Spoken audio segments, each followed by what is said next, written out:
નમસ્કાર દર્શક મિત્રો, ડીએનટીવીના ન્યૂઝરૂમમાંથી હું હેતલ શાહ આપનું સ્વાગત કરું છું। સમાચાર વિગતવાર જોતા પહેલા એક નજર આજના મુખ્ય સમાચારો પર। જમીન કૌભાંડમાં કલેક્ટર વિનોદ રાવના પાસાનો હુકમ બાદ નાસ્તો ફરતો માથાભારે Brijesh Chauhan Vadodara local crime branch ગ્રામ્ય સમક્ષ હાજર થતા અનેક તર્ક વિતર્કો। શહેરના ફતેગંજ વિસ્તારમાં તંત્રની નિષ્કાળજીના પાપે ડેન્ગ્યુનો પગ પેસરો। સ્થાનિક રહીશોએ આ વિસ્તારમાં ફેલાયેલી ગંદકી સાફ નહીં થાય તો ઉગ્ર આંદોલન કરવાની ચીમકી ઉચ્ચારી। ચોમાસાના પ્રારંભ સાથે જ શહેરમાં ઠેર ઠેર ભૂવા ધોણ્યા। આજે તાંદલજા ખાતે ભૂવો પડતા તંત્રની કામગીરીની પોલ ઉઘાડી પડી। હવે જોઈએ સમાચાર વિગતવાર। જમીન કૌભાંડમાં કલેક્ટર વિનોદ રાવના પાસાનો હુકમ બાદ નાસ્તો ફરતો માથાભારે Brijesh Chauhan Vadodara local crime branch ગ્રામ્ય સમક્ષ હાજર થતા અનેક તર્ક વિતર્કો સર્જાયા છે। શહેરની આસપાસના વિસ્તારોના ખેડૂતોને ધમકાવી ડરાવીને જમીનો પચાવી પાડવા તેમજ બોગસ ખેડૂત તરીકેના લાભ લેનાર માથાભારે બ્રિજેશ ચૌહાણને કલેક્ટર વિનોદ રાવે પાસાનો હુકમ જારી કર્યો હતો। પાસાના હુકમ બાદ કલેક્ટર સામે આક્ષેપો કરનાર આરોપી અત્યાર સુધી નાસ્તો ફરતો હતો, પરંતુ આજે તે નાટ્યાત્મક ઢબે વડોદરા લોકલ ક્રાઇમ બ્રાન્ચ ગ્રામ્ય સમક્ષ હાજર થઈ ગયો હતો। પોલીસે આરોપીની અટકાયત કરી તેને ભુજ રવાના કર્યો હતો। શહેરના ફતેગંજ વિસ્તારમાં તંત્રની નિષ્કાળજીના પાપે ડેન્ગ્યુએ પગ પેસરો કર્યો છે, ત્યારે આજે સ્થાનિક રહીશોએ આ વિસ્તારમાં ફેલાયેલી ગંદકી સાફ નહીં થાય તો ઉગ્ર આંદોલન કરવાની ચીમકી ઉચ્ચારી હતી। શહેરના ફતેગંજ વિસ્તારમાં મહાનગર સેવાસદનના નગરોડ તંત્રના પાપે ડેન્ગ્યુએ પગ પેસરો કર્યો છે। છેલ્લા 20 દિવસથી આ વિસ્તારના રહીશો ડેન્ગ્યુની ઝપટમાં આવી ગયા છે, જેમાં તબીબ ડોક્ટર મોહમ્મદ અયુબને પણ ડેન્ગ્યુ થતા સ્થાનિક રહીશોમાં ફફડાટ વ્યાપી જવા પામ્યો છે। આરોગ્ય તંત્રની નિષ્કાળજી અને આ વિસ્તારોમાં ફેલાયેલી ગંદકીના પાપે મહામારી ફેલાવાની ભીતિ સેવાઈ રહી છે, ત્યારે આજે સ્થાનિક રહીશોએ તંત્ર દ્વારા જો કોઈ કામગીરી નહીં થાય તો ઉગ્ર આંદોલન કરવાની ચીમકી ઉચ્ચારી હતી। ચોમાસાના પ્રારંભ સાથે જ વડોદરામાં ઠેર ઠેર ભૂવાઓ પડવા માંડ્યા છે। આજે તાંદલજા ખાતે પણ ભૂવો પડતા તંત્રની કામગીરીની પોલ ઉઘાડી પડી ગઈ હતી। મહાનગર સેવાસદનના નિષ્ક્રિય અધિકારીઓના પાપે ચોમાસાના આગમને જ વડોદરા શહેર ભૂવોદરા બની ગયું છે।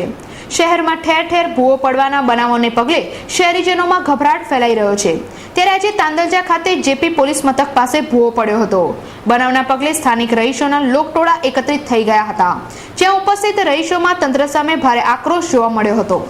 ડભોઈ રેલવે સ્ટેશન પર આજે બપોરે સિગ્નલ નહીં મળતા ટ્રેન સ્ટેશન પરથી નીકળી ગઈ હતી, જોકે ડ્રાઈવરની સમય સૂચકતાને કારણે મોટી દુર્ઘટના થતા ટળી હતી।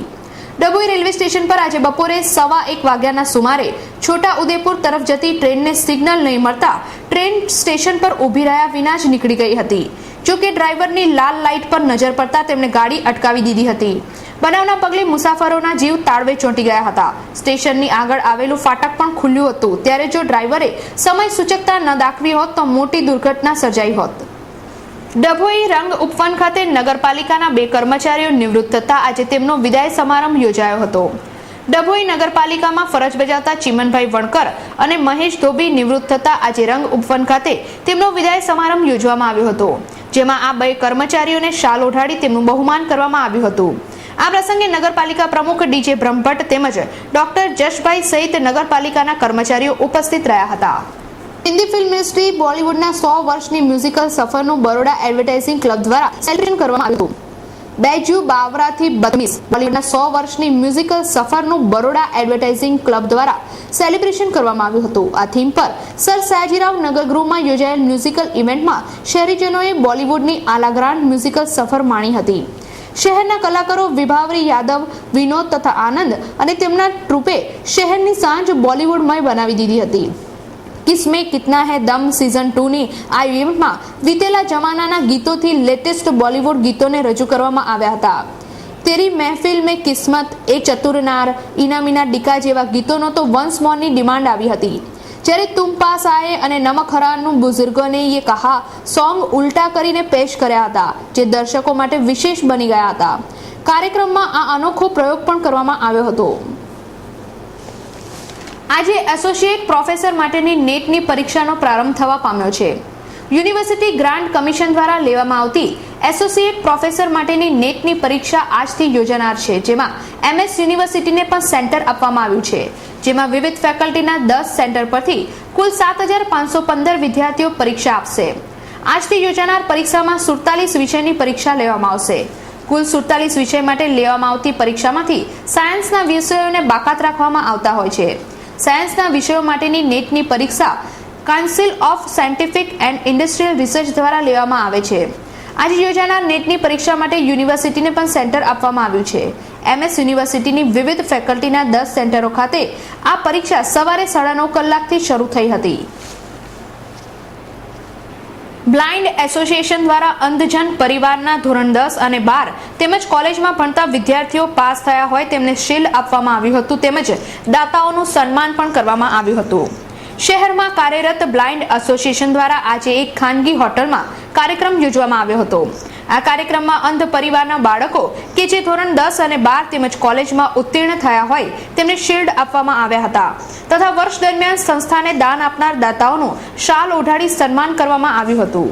ફતેગંજ સ્થિત સેફ્રોન ટાવરના બેઝમેન્ટમાંથી બાઇક ચોરી કરનાર 2 આરોપીની સયાજીગંજ પોલીસે અટકાયત કરી વધુ પૂછપરછ હાથ ધરી છે.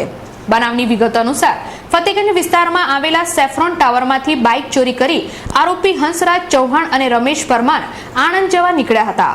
દરમિયાન ડાકોર પાસે પેટ્રોલિંગમાં પોલીસને બંને આરોપીની હિલચાલ શંકાસ્પદ જણાતા તેમને અટકાવી પૂછતા તેમણે બાઇક ચોરીની હોવાનું કબૂલ્યું હતું. આજે સયાજીગંજ પોલીસે ટ્રાન્સફર વોરંટના આધારે બંનેની અટકાયત કરી વધુ પૂછપરછ હાથ ધરી હતી. નવાયાર્ડ ફૂલવાડી ખાતે આવેલી શિક્ષણ સમિતિની હિન્દી શાળાના આચાર્યના પત્ની કેદારનાથની યાત્રા દરમિયાન ફસાઈ ગયા હતા. તેઓ હેમખેમ પરત ફરતા ભજનનો કાર્યક્રમ યોજવામાં આવ્યો હતો. શહેરના ટીપી 13 વિસ્તારમાં ફૂલવાડી મુખ્ય માર્ગ પર આવેલી શિક્ષણ સમિતિની હિન્દી શાળાના આચાર્ય ચમનલાલ નાઈના પત્ની કેદારનાથની યાત્રાએ ગયા હતા. જ્યાં ઘટેલી હોનારતમાં તેઓ ફસાઈ ગયા હતા પરંતુ સદનસીબે તેઓ હેમખેમ પરત ફર્યા હતા. તેઓ સુરક્ષિત પરત ફર્યા તેમજ કરુણાંતિકાનો ભોગ બનેલાઓની આત્માને શાંતિ મળે તે હેતુસર શાળામાં તેમના તરફથી ગતરોજ હનુમાન ચાલીસા ભજન કીર્તન તથા શાળાના વિદ્યાર્થીઓને ભોજન કરાવવાનો કાર્યક્રમ યોજવામાં આવ્યો હતો. દર્શક મિત્રો, DNTVના ન્યૂઝરૂમમાંથી આજે બસ આટલું જ. આવતીકાલે નવા સમાચારો સાથે ફરીથી મુલાકાત થશે. ત્યાં સુધી DNTV પરિવારની સમગ્ર ટીમને રજા આપશો. નમસ્કાર.